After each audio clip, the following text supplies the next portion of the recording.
All right, welcome back. We've got a familiar face joining us here today for the Build Your Legacy Insurance Edition podcast, Ms. Whitney Oliver. Whitney, how are you? I'm good. Glad to be back. Thanks for having me back. It's been a while. It's been a while. Yeah. How are things in your world these days? So far, so good. So far, so good. Yeah, I think, getting ready for 2025, I think, and It's planning time. some cooler weather. I like it. I need it. Yeah. Yeah. Yes. We after the summer we had, I think we all wanted it, right? I know, for sure. Well, so today, you and I have been talking a lot, like we do. I think we talk at least once a day, if not more.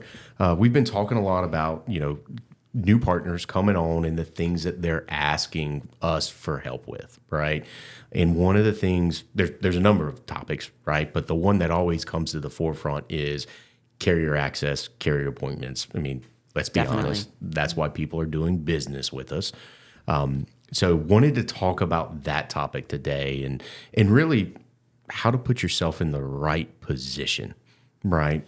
How to put yourself and attract these companies is the best way to put it. So nobody better than our market access czar. That's what we'll call you now. Sure, right? I'll take it. Yeah. So, let's start there, right? When it comes to carrier access, what's the main question you're getting from the new members?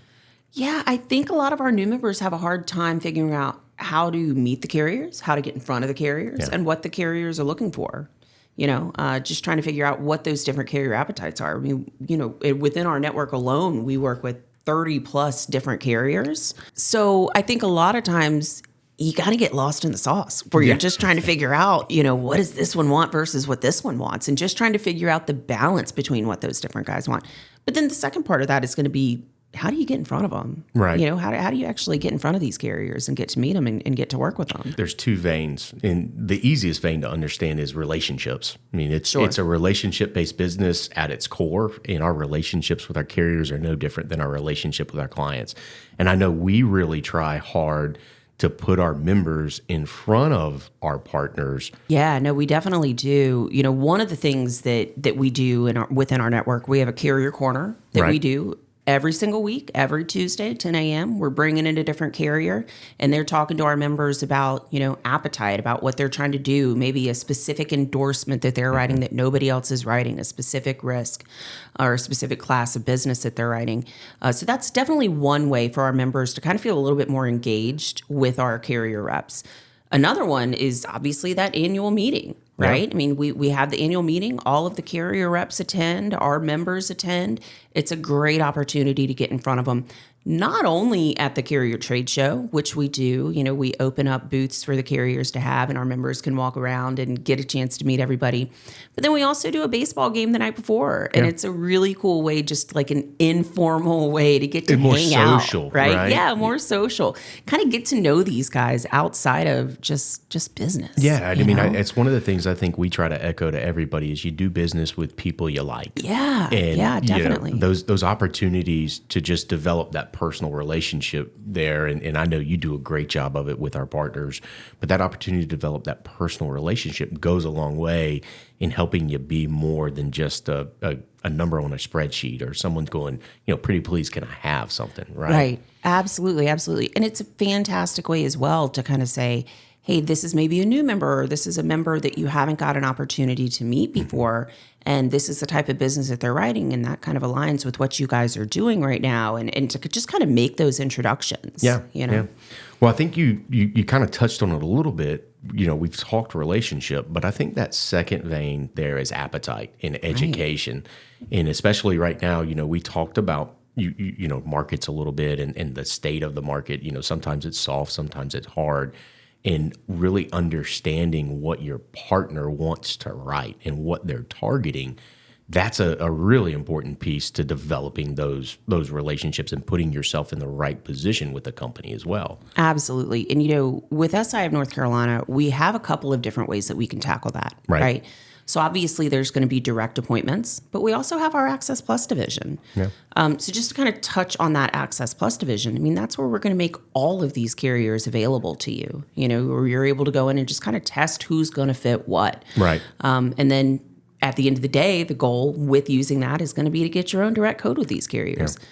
I'm pretty good at this point at kind of figuring out who's going to be a good fit.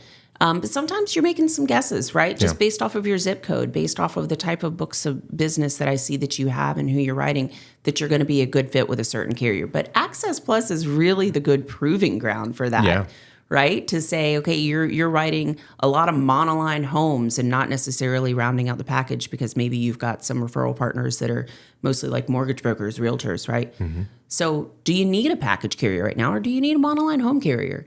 And that Access Plus division really gives us that information before we make those introductions to the carriers. Yeah, and I think the other side to it is, and this might be more commercially oriented than personal lines, you look at appetites and we look at hot sheets. I mean, carriers love to give them out, and they're great guides to help you work that funnel.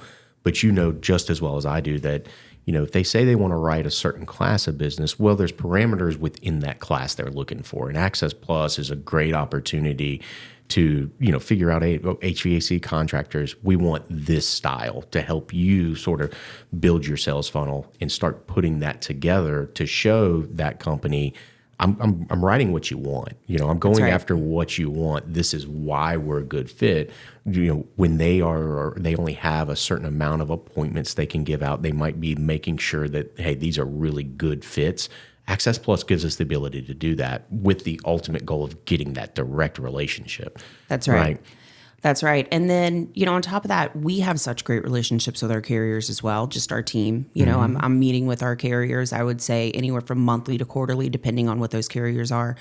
And, a lot of times those appetites are changing, even month to month or quarter to quarter, they're definitely changing. And so it's good to have that information from Access Plus and then also from our carriers to kind of match these guys up, right, with who's going to fit in where. And that's really the data that we're getting from Access Plus. So you mentioned something there, your relationship with these companies and your ability to look at these members as they come on and have a good idea of who they're going to hit with, who they're going to be successful with. So in those scenarios, Access Plus might not be necessary for them, correct? No, that's absolutely right. There are plenty of times when new members come on, and I really work with them to figure out where their referrals are coming from, what types of business they're looking to write, and then match them up with partners based on that information. So, for example, if I've got somebody who says, what I want to do is market directly with car dealerships, and I'm writing a ton of auto, I know you're going to need a monoline home carrier, and let's go ahead and get you set up with a direct carrier, with a direct appointment writing that monoline auto product. Same thing if I've got somebody who says, I love technology and I really want to lean into service centers and I really want to lean into those things, I can go ahead and make some pretty good assumptions about what carriers I think are going to be good fits for you there and go ahead and knock out some direct appointments there on that end as well. Yeah. So Access Plus is there as a testing facility, but not necessarily always the route or the best route. And sometimes the market's going to dictate that, time of year, what these companies are looking to do from a growth perspective. That's exactly right. And then on the flip side of that, I'll say Access Plus is great to also be used as a market of last resort. Yeah. One of the things that you and I always tell our guys is between our different options for you, there should never really be a piece of business that you can't run. Right. Yeah. And what we're trying to do is make sure we're putting them in that best position to attract that carrier and show them that you're ready to do business with them. That's at its core. That's really what we're trying to accomplish. Exactly. Yeah. Well, so to recap this thing, right? To attract these companies, to show them you're ready. It's one, getting in front of them, developing that, let's call it a personal relationship, because that's what it is, right? Developing that personal relationship. And then the second piece of that is doing the work, rolling up your sleeves to dive deeper into who they are at their core, who their ideal client is, and tailoring your, I'll call it sales funnel, to hit that appetite. That's right. Okay. Well, I think that covers it pretty well for today. Well, we want to thank everybody for joining us here today. Make sure you go to YouTube, hit like, subscribe, wherever you consume your major podcast, and we will see you again here soon. Thanks for tuning in. You can catch our Build Your Legacy Insurance Edition podcast on YouTube, Apple Podcasts, Amazon Music, Spotify, or wherever you get your podcasts. Be sure to subscribe, leave us a review, or send us over a topic recommendation at podcast@siaofnc.com. If you're interested in learning more about what we do, visit us online at www.siaofnc.com. We hope you enjoyed our newest episode. See you next week.